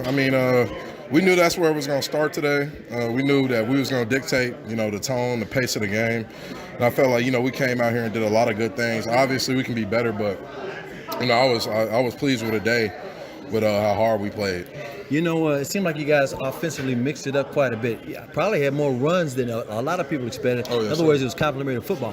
Yes. That's something that we really wanted to harp on for this game, was just dominating first and second down. I feel like you dominate first and second down, you don't have to pass the ball as much. You're not forced to, be in them deep passing situations where, they like to live and things of that nature. So I'm definitely just pleased with the guys. But we still do much better. We're going to see the tape, see the corrections. And what does it mean for this team to beat Philadelphia, get that 10th victory, and continue the roll in all these winning games at home? It's huge. Obviously, each and every week, a win is huge. But, we knew this was a big division game. And, I'm happy with how we came out here and handled business. Finally, how was Coach holding up there on the sidelines after his surgery? Oh, he was solid, bro. He's solid as a rock. We play many men for a reason. That'll work. Tyler Smith, appreciate you. No problem at all. It's a fun locker room right now. Yeah, it really is, and he's playing at a very, very high level. That guy, we were kind of all wondering, okay, is it Tyron Smith? Can we really count on Tyron Smith playing left tackle? We all know he's going to miss 3 games and this, that, and the other, and a lot of the gnashing of teeth and the wringing of hands. That Tyler Smith needs to be playing left tackle, and right now he has shown that it doesn't matter where you put him, he is going to play at a very, very high level. He even said it, there's times where these guys aren't perfect. But I'll tell you what, though, I guarantee you tomorrow when I watch that tape that those offensive linemen, the way they battled inside against those defensive tackles, and the way that Terrence Steele played at right tackle, I think will be like when you sit down and look at it, you'll be like, man, that's a pretty damn good job by those 5 guys up front. No doubt. You got to win the battle at the line of scrimmage. Cowboys certainly did that tonight, and a big reason why they won by 20 here at home over the Eagles. Currently first place now in the NFC East. All right, let's go back out to the phones, but I do want to remind you about the Cowboys Christmas extravaganza. Oh. The experience that you can have. It's the most electrifying event of the holiday season. It's the Cowboys Christmas Extravaganza. Powered by Reliant. It's every Friday and Saturday night from November 17th, which is past, through December 16th. Cowboys Christmas Extravaganza ignites the Star in Frisco with an unforgettable holiday performance showcasing 65 performers, including the world-renowned Dallas Cowboys cheerleaders, Santa, and appearances from your favorite Cowboys football heroes. Visit thestardistrict.com for more information. Let's go back out. I know a lot of you have been waiting patiently. Really appreciate you all being interactive and calling in 877-881-1053. Always the number to call and the number to text, plus available on Twitch and YouTube as well. Let's go to Zach in Fort Worth, who has an outstanding name. How you doing, buddy? What's going on, man? I appreciate y'all taking my call. I hope y'all having a Merry Christmas. Thank you. Well. All right, brother. All I got to say, I do appreciate y'all taking my call and everything. I've been trying to get on for a while. Man, I've been defending. I have been dodging bullets and taking all the heat for Dak Prescott for years. I've been dealing with it nonstop. It is time to give this man his flowers. He deserves it. I don't want to hear about the competition. It doesn't matter. We've been winning. You can put cover 2 up there. It doesn't matter. He's going to shred you. You can blitz him. Definitely don't do that because then he's going to kill you. Mm-hmm. He's done a great job. He's absolutely shredding it out there. I could not be happier for Dak Prescott. I will say my number one concern, I know y'all have kind of addressed it, we are not running the ball very well. I know Getting the better. stat sheet may say a little bit differently. Getting better. But I kind of feel. I mean, do we not feel like I kind of miss Zeke a little bit? Do we not? We need someone to get in there. I need someone to push the ball. It gives me a little uneasy feeling. But go Cowboys and definitely go Dak Prescott. I appreciate the job he's doing. He's doing a great job. Go Cowboys. I appreciate the call, Zach. Absolutely. I mean, Dak deserves it. You know, you can't control the schedule, and you've still got to go out there and perform. And the beatdowns that the Cowboys have delivered to a lot of these teams, I mean, heck, the Jets, you look at the quarterbacks that Jets defense has played, and it continued today against C.J. Stroud, who's had one of the best rookie seasons in the history of the sport. Dak's really the only one that has succeeded against the Jets. Now, that was back in week 2. Jets came in at 1-0. But you've got to give credit where credit is due, and Dak is playing the best football of his entire career right now. Just hope he can carry it over to the game in Buffalo. He needs to finish this thing off. He's on a really, really nice run, and you know I'm super happy that things are, you know, that him, the play caller, the receivers, the tight end, the line. You know, I think the running game is getting better, but you know, a lot of it has to do with what Dak Prescott's able to do at quarterback. I just hope that he could finish this thing off. Yeah. You know, and continue to play at a high level and you know, and go and find a way. There's not many people. I mean, I don't know how you feel. I mean, we'll get into the Buffalo game. We'll get into the Miami game. You know, these next two are going to be tough games. Very tough games. And you're going to need your quarterback to play at a very, very high level. Because, you know, you're going to deal with quarterbacks that are playing at a high level as well. Right. And that's a lot of these games come down to those throws, those decisions, using your feet. I mean, I saw Josh Allen throw a ball today. He's getting blasted out of bounds going to his left and just kind of throws it up into – it was unbelievable. And it's just like you're going, how did he just do that? But that's what you're dealing with this time of year, and your quarterback's capable of doing the same damn thing. You know, the mobility, I think for the first time since the injury with his ankle, he's feeling fully healthy. He's not shy about using his legs. He's talked about that now, and that was something when they went into the bye week and they made corrections. He realized, I've got to use my feet more. Yeah. His ability to extend plays. The Eagles talked about that. I mentioned it earlier coming into this game. What hurt them so much? You know, the extending of the plays, and it's difficult to cover CeeDee Lamb and Brandon Cooks and Gallup and Tolbert and Turpin and Ferguson when you're talking about 4+ seconds that these DBs have to run around, and now they're running new routes, and it's basically a second play now after the first one's broken down. I think that's the element that this thing's gone to another level with Dak, and finally being healthy and using his legs more and being confident in that. Certainly it's got him playing at a tremendous level. Oh, and he has, and it's good, and people, and you know, I hope we don't hear the narrative that the Eagles secondary is this and that, you know. It's never going to be good enough. Until he wins the Super Bowl. Those are those people. Until he wins a championship, they're always going to say but this or but that, and the goalposts will always be moved. No, absolutely, and that's the arguments that people will make in trying to, you know, make their point. They'll say that they're not playing anybody. They beat a 10-win team today. And, you know, and are now in first place in their division. Absolutely. All right, let's go to Clint in Garland. Clint, how you doing, sir? Oh, I'm doing good, guys. You know, there's a few things, and then I'll let you guys give me some answers back or stop me and we can talk about it. I really thought there was only 2 negative plays, and that was obviously the unfortunate play where Fletcher gets his hands on the ball and Carter picks it up. And then I was kind of disappointed with the fake punt because I personally felt that coming. I really did. I felt that coming out, and I kind of felt maybe Bones kind of let us down there and got a little too happy. And what I was going to ask was, Brian, 2 things. In the second half, was it complacency, adjustments by the Eagles? I'm sure you'll know more when you see the all-22. Man, they just couldn't get anything going. I mean, they had no continuity. Yeah, the play calling, I felt like Mike got off some of the things that he'd been doing, and I'm talking about running the football. I'll let you finish up here. But, yeah, Mike, it was like – There was kind of that element of surprise, the run, the pass. There was a little bit of okay, he's got a little bit they were pretty dialed he's in. kind of got him on their back foot, right? And it really it's like he was just calling plays, and they really weren't executing the plays. You know, I kind of felt like they lost that edge. Okay. Okay. And then my second thing was this. I don't want to give credit to another team for something that the Cowboys did tonight. But could the ball security that failed the Eagles tonight be that they were just a little soft because of this whole theory of when you play the Niners, the next week you're still not in tip-top shape. You're down emotionally and physically because they're so darn physical. No, the Niners are the old Pittsburgh Steelers from back in the day when I was in scouting, man. You play the Steelers and you were losing next week too. Yeah, there's something to that, but when it comes to the Eagles, the fumbles is an issue. Jalen Hurts, I think, has a fumble in 6 straight games now. No, he's and I'll tell you what though, they were ripping the ball out. Wilson, those guys, Gilmore, they were ripping at the ball. They obviously went into this game with an idea of, hey, we could turn these guys over. The quarterback, the receivers, every time that it was a play down the field, it was a rip at the ball type of a situation. They felt like that they could turn these Eagles over.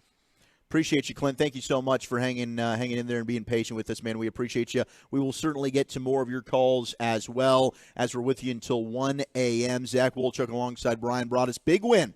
Cowboys 33-13. Update on Jonathan Hankins. We'll give you that. On the other side, we've got more sound. We'll hear from, of course, Big Biscuit, Jake Ferguson. We've got Stephon Gilmore and more. Dallas Cowboys football will continue in a moment. Bell Nunnally has been committed to serving their clients for more than 4 decades. This Dallas-based full-service law firm offers an extensive array of legal services, including championship-level commercial litigation, mergers and acquisitions.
Smith at the 30, and Gilmore there with a huge tackle.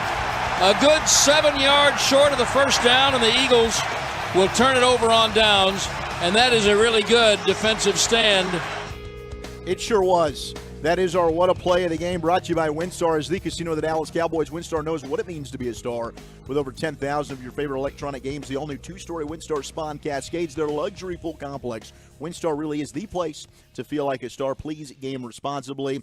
Zach Wolchuk alongside the Super Bowl winning scout Bryan Broaddus after a 33-13 Cowboys win over the Eagles, 15 in a row at AT&T Stadium. Cowboys improved to 10-3. They sit now in a tie for first place in the NFC East, but currently have the tiebreaker, so they are the first place champ right now of the East. A lot more football to go. We still got several more weeks. Season ends right now. Yeah, let's go ahead and just end it and go to the playoffs for the 2 seed, and then we'll play the 7 seed. Yeah. It'll be fun.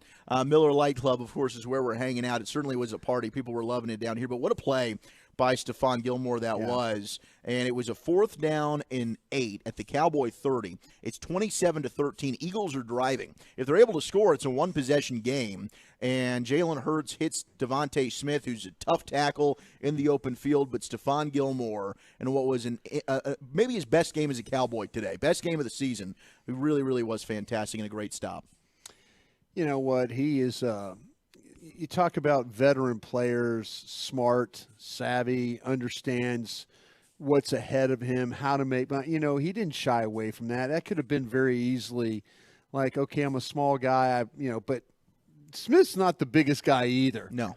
Smith is kind of he's built like a 1-iron if you play golf. He's just he was kind of the start of those lighter receivers. Now they're all light, seems. We sit there and watch him in the college draft every year, and we talk about Smith, and we're like, oh, he's 175 pounds. He's not going to make it. Yeah, he can't take the beating of an NFL season. But then you get a guy like Gilmore that is able to make that play the way he did, and that's huge. So you just – that's how you win games. The veteran guys find ways to make plays, knock balls loose, pass breakups, catch a ball like that's what you got to have. And the Cowboys have got quite a few of those guys. They certainly do. And afterwards, our 3-time Hall of Famer Chris Arnold caught up with the Cowboys corner.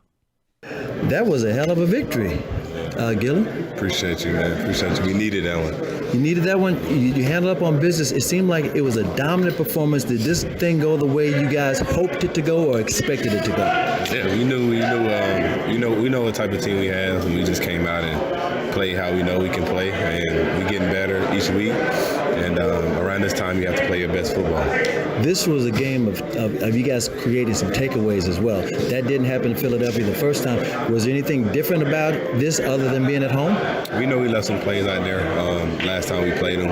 We know what type of team we have, and we was just excited, for this opportunity. And we was able to come out with a win. And on to Buffalo.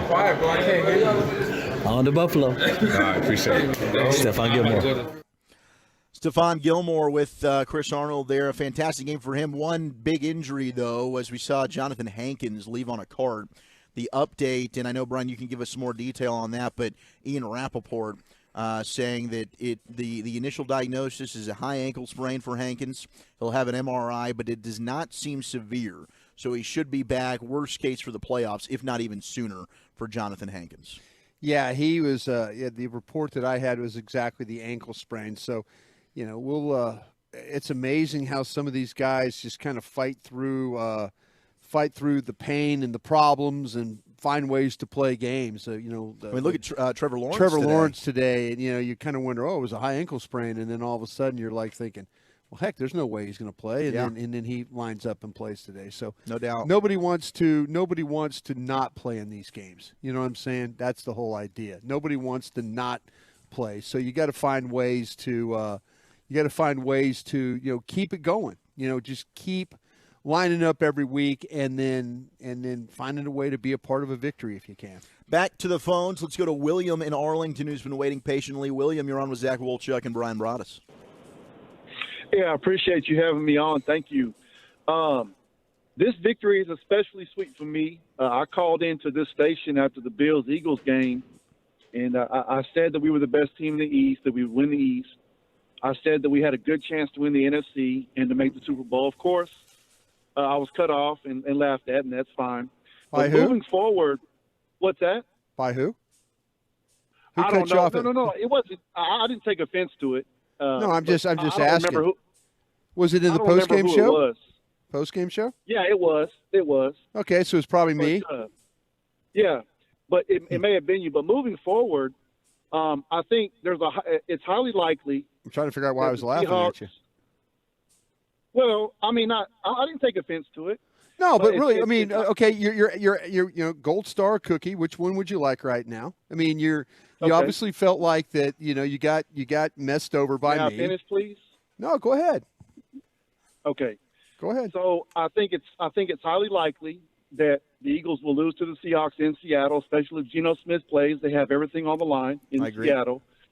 I think there's a good chance, as crazy as it sounds, you play at home versus Kyler Murray, who's playing for his job. You play at New York, who has nothing to lose last game of the season. San Francisco still has Baltimore and San Francisco. They still have at the Rams, the last game of the season. The only games I'm concerned about, I think Buffalo will be a good game. Yeah. But I think we will win that game because Josh Allen usually makes just enough mistakes to throw away games. I'm worried about the Miami game, of course. Sure. The good news is we have an offense that can hang with Miami. I'm not worried about the Lions. I actually think that's going to be a blowout because I think the Lions are a great story. I think they're highly overrated. Jimmy's going into the Ring of Honor. We're at home that week. I'm not worried about that. Yep. The only other game I'm really worried about is the last week at Washington because they have nothing to lose. Yeah. It's one of our biggest rivals, and that will likely be for either seeding, the NFC East, or the NFC. And it's interesting, the Eagles, us, and the 49ers all play away games the last game of the season. So, and if we get to the playoffs, I'm not worried about the Eagles. I thought that the 49ers and Cowboys were the best two teams in the NFL last year. I think we're the two best teams this year. So I think we have a great chance of finally making it back to the Super Bowl, and we tend to win Super Bowls in bunches. So there you go. Thank you for having me on.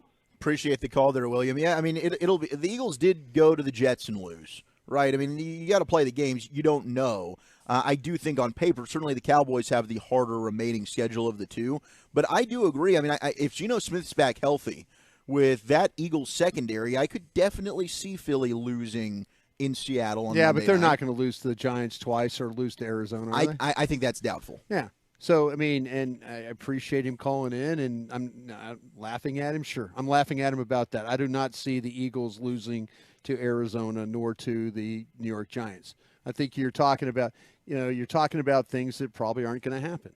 I mean, that to me, that's the Eagles are not a bad football team. They're bad in the secondary right now. Yes. They are really bad in the secondary. And that's a problem. They really don't. Their pass rush, when they don't get it going, it exposes their secondary. They have to figure out how to get their pass rush going. But the Giants aren't going to block them twice. Arizona not going to block them. So yeah, I mean, hey, if you're the Cowboys, you should be worried about every damn game you're playing from here on out. You got to win them. You got to win them. You got to worry about going to playing at Buffalo. You got to worry about going and playing at Miami. You got to worry about Detroit at home. And sure, you can worry about Washington there at the end. But you better find a way to win these next 4 games if you want to make sure that you do everything that he just said. Yeah. Yeah, and it starts, Buffalo, Josh Allen is the type of quarterback. The turnovers are the thing. I mean, if you're able to turn Josh Allen over, certainly that's going to be the key. He played great today. My goodness. That's the type of quarterback with his style, his ability to run, and also, throw on the move that really presents challenges when we've seen quarterbacks that have had success against the Cowboys. And he certainly did the last time these two teams met. Granted, it was several years ago, but on Thanksgiving, my gosh, he put on a show. So first and foremost, take care of business against Buffalo. And then we'll go from there week by week. But I do appreciate the call there, William. We'll get to Aaron, who's also calling in from Buffalo, in just a moment. We'll hear from more of your calls, 877-881-1053. And some more player audio. We got Big Biscuit, Jake Ferguson, and also maybe your player of the game we'll hear from as well. You're listening to the Dallas Cowboys Radio Network. We know that juicy, cheesy, grilled to perfection burger sounds amazing, but it does sound like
Cowboys got a Smith fumble. They can still go. This ball should be live.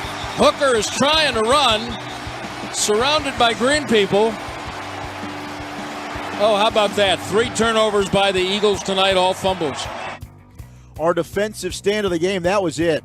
Eagles were trying. They were moving down the field. It was 30-13, a last-ditch effort and a big play as after the pass to Devontae Smith for 22 yards, an excellent play by Marquise Bell chasing from behind, forces the fumble, recovered by Malik Hooker as well, and there you go.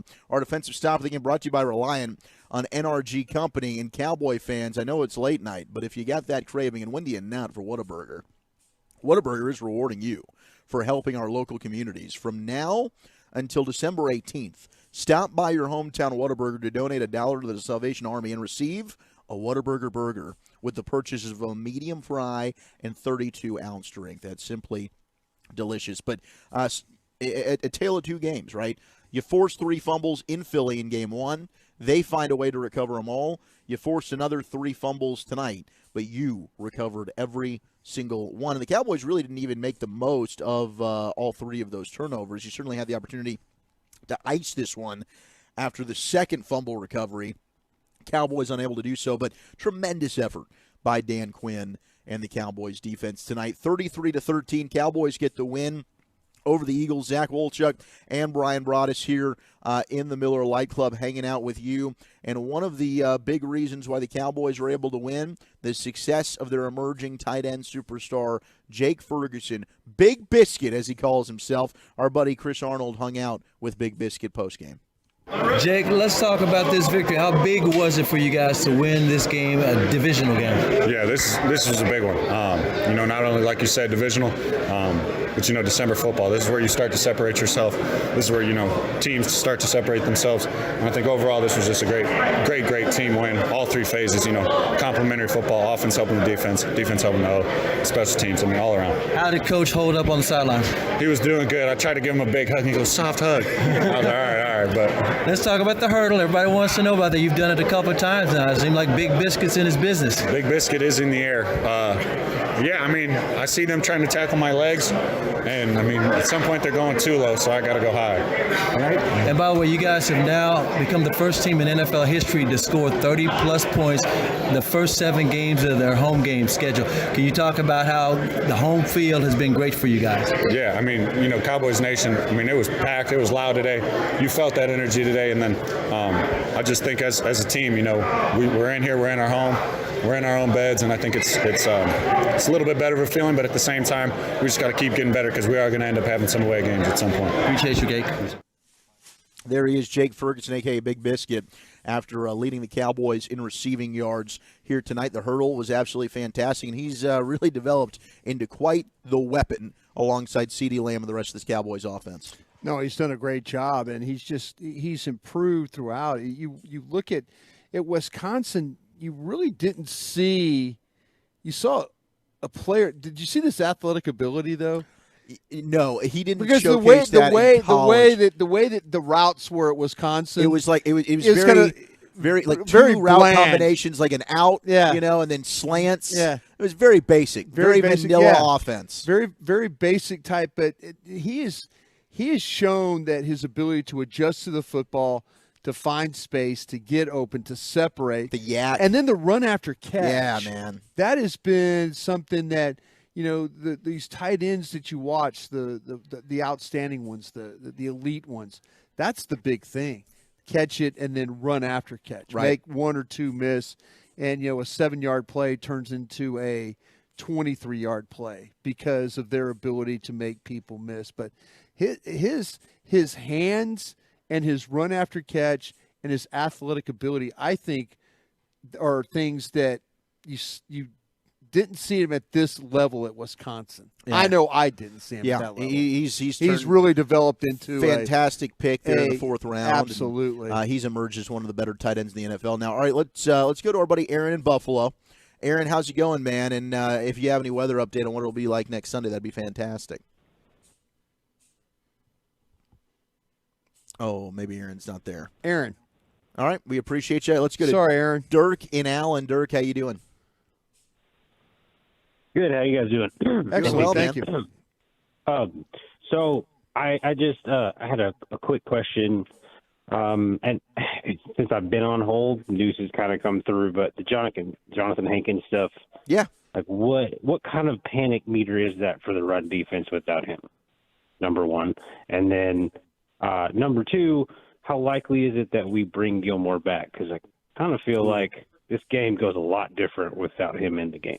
Sure, I appreciate the call, Dirk. That's really it. Thanks, guys. Yeah, I mean, the Hankins thing, we don't know for sure how long he'll be out. Yeah, the thing about it, I was just told it was a sprained ankle, and so going to do the MRI stuff tomorrow. But maybe that, we've seen guys with the high ankle sprains, maybe a guy with his mass and weight and all that, that might be a little bit of a problem. Should it be something you're worried about if he doesn't play? Absolutely. Yeah. He's shown that, the way he plays the run, he's actually got sacks this year. The way he's played in the middle, he's been a big part of what they've done. So, yeah, it will be something that you really – I don't think you want to play many games without Big Hank's playing in there. No, and certainly that would you're requiring more from Mozzie Smith. And we were talking about a lot of people will text in, well, you better go sign Ndamukong Suh. There was some trending reports that Ndamukong Suh was talking with Philadelphia. Right. That might be that he goes back there, certainly where he played last year. And some of the names that are available out there, one that stood out was Akeem Hicks, the former Chicago Bear defensive tackle. The Cowboys wanted to add someone. Yeah. And I do believe that they flirted with that idea last year. I think that he was available. So, maybe I think he'll get an MRI tomorrow. And if it ends up being something where he's going to miss, multiple weeks, maybe they do look to add somebody in free agency, but hopefully Big Hank is able to get back out there on the field very, very soon. And he asked about Gilmore. Yes, I think you bring back Gilmore, and I think he'd like to come back. Yeah, I think you have to look at a situation, though, who would be your, with Diggs coming back.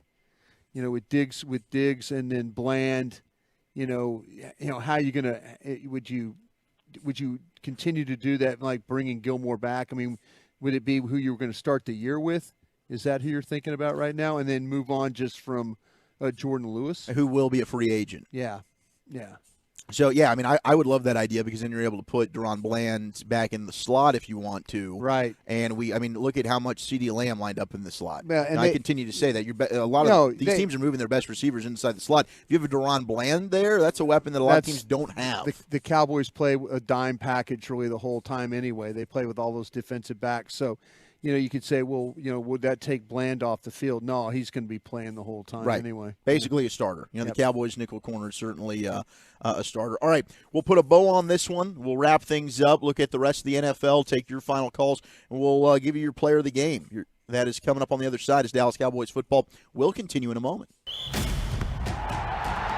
Football Club Barcelona arrives to Cotton Bowl Stadium this December 21st at 8 p.m.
by Ford, your Texas Ford dealers. Ford is the best in Texas. Here we go. Aubrey nearing the end of the first quarter from 60 on the left hash. Long kick, plenty of leg. What a great call by Mike McCarthy. Just as everyone said he should do, he sends in Aubrey for a 60-yard field goal, and Dallas leads 10-0.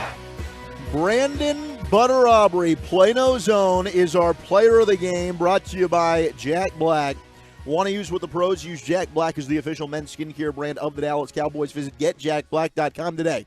And I understand Stephon Gilmore had a great game, but you had a historical performance tonight from Brandon Aubrey. He has become the first player in NFL history to convert the first 30 field goals of his career. He made kicks of 60, 59, 50, and 45 tonight. He was also the first player in NFL history to make 2 field goals of 59 yards or longer in the same game with makes of 62 and 59 yards tonight. That was 60 and 59. Unbelievable performance from your kicker. It feels really good to have a guy that you don't have any doubt anymore. It's like, this dude's going out there, he's going to bang one home from 60 yards out. You kidding me? Yeah, you and I were talking about maybe punting the ball. I was thinking, oh no, if he misses, they got the ball at midfield. Now I don't have any doubt anymore. I'm like, you know what? Just let him try. The first one I thought about punting. The second one that was 59, I was like, 60, sure, go for it. I was hoping good snap. Just get him a good snap, good hold. That's all. Good. Hey, by the way, Elliott Shore Parks, who's our buddy from WIP, covers the Eagles. Good dude, biggest Eagle homer ever. He is, but he had his report card for this game. Okay, was he? Was it homerific or no? Was he grades the Eagles after these games. Okay, ready? Here we go. What did he give them? Quarterback C-. Okay.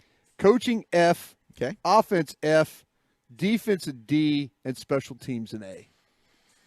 Special teams an A. Well, because of the pass, probably. The fake punt. The fake punt. Which I was the only one that admitted I didn't necessarily see the fake punt coming. What's the receiver's name that was out there? He's from Atlanta. Oh, Zacchaeus. Zacchaeus. Okay, that's how you say it. It's simple, right? Yeah, Zacchaeus. Okay, Zacchaeus. Okay, if you noticed, he was out there wide as the And that might have been my issue. Okay. So I'm running back from the bathroom. It was like the 2-minute warning. So I had to run over there. I went to the bathroom. I come out. I watched the third down play. And then after I see the third down play happen, I'm like, cool, you're getting off the field. I ran over to where our seats are in the press box, and the snap is happening. Right. And I'm like, oh, my gosh, it's a fake. And it was beautifully executed. It but was. I wasn't in my mind thinking as I'm going from watching third down to our seats in the press box, they're about to fake this. Yeah. But maybe the alignment tipped it off. Well, actually, what happened is they put a wide receiver out there, Zacchaeus, there you because go. if you look at every other play after that, they had a defensive player that was out wide. So that was one of those things, recognition. Are you film studying? Whoa, wide receiver, alert. Okay. So But maybe a guy, not a normal. It was a desperate move there for the Eagles, but they were in desperate times. Yep. After the game, Brandon Butter Aubrey catching up with the 3-time Hall of Famer Chris Arnold. Brandon, when was the last time you used the field goals? Was it USFL? Yes, sir. I think that was like week 3 USFL. You have made, I think, 30 in a row now. And those 2 long ones, the 60-yarder and 59.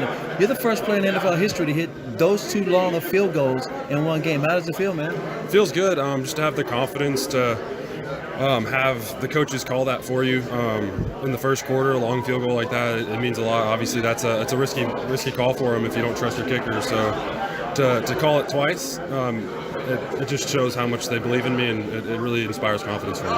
And apparently, you feel good. The team loves you. Dak's giving you the nickname Butter. How you like that? Love it. Yeah, that's awesome. And how does it feel to have this victory over the Eagles, a division rival, and what it means as far as you guys now have the exact same record and what it means for you guys the rest of December and the rest of the season? Yeah, it's a good win. It's a great win. Good to beat good teams, and that was a good team that we just went out there and beat. So we just got to keep stacking them up. We got 4 more wins that we got to go get. So just keep competing for a spot in the playoffs. Congratulations, man. Appreciate it. Brandon Aubrey. Thank you. Brandon Butter Aubrey continues to be fantastic. Hasn't missed a field goal yet in his NFL career. I don't know if you can give Rookie of the Year to a kicker, but he's got to be on the short list right now. There was one time that Mark Mosley won the MVP. The Wow. NFL MVP was a kicker for the back then the Washington Redskins. But he was a kicker, made the MVP for the league. Incredible. And I bet you he didn't make half as many field goals. Probably not. as Probably Brandon not. Aubrey. I'm trying to remember. Amazing what he did. Yeah. And a tremendous night for Brandon Aubrey. He's our player of the game. All right, let's take one last call. Let's go to Kyle in Greenville as we just have a couple minutes left. Kyle, what's going on? Hey, not much, guys. Big fan of the show. Thanks for taking my call. Yeah, of course, man. Appreciate you. Hey, so I just a couple things that I just really stood out to me. You mentioned Jake Ferguson. You know, he didn't have this sort of athletic ability showed off in college. I blame Wisconsin's boring offense for that. Obviously, something was there. He was a stud in college. Don't get me wrong. I think I watched him in college. He was a stud player. Yeah. But, being in Wisconsin, nothing spectacular going on there. Mm-hmm. But I want to shout out the receiving core. Obviously, we love CD. Ferguson's been awesome. But Gallup had probably his best game of the year. Because he's really hasn't made a whole lot of big plays this year. And obviously Cook's made some real awesome deep balls. But Gallup, I think, had some really big plays in this game. And he deserves a lot of credit. Yeah, I tell you what, and the thing about Gallup is he has not become disengaged with what's going on. No, and he's done an excellent job blocking in the running game. I know people don't want to hear about a guy blocking, but that as a wide receiver, and they had a couple of blocks by wide receivers today on a large run. They would on the jet sweep. Tolbert had a big block, and Gallup had a big block. They once again, there's ways to help your team win without going out there and making. Having 10 targets and making 8 catches. We're all being super critical of Gallup, and and you mentioned that he had one of his better games, and when he catches the ball, great. He's capable of making big plays like that.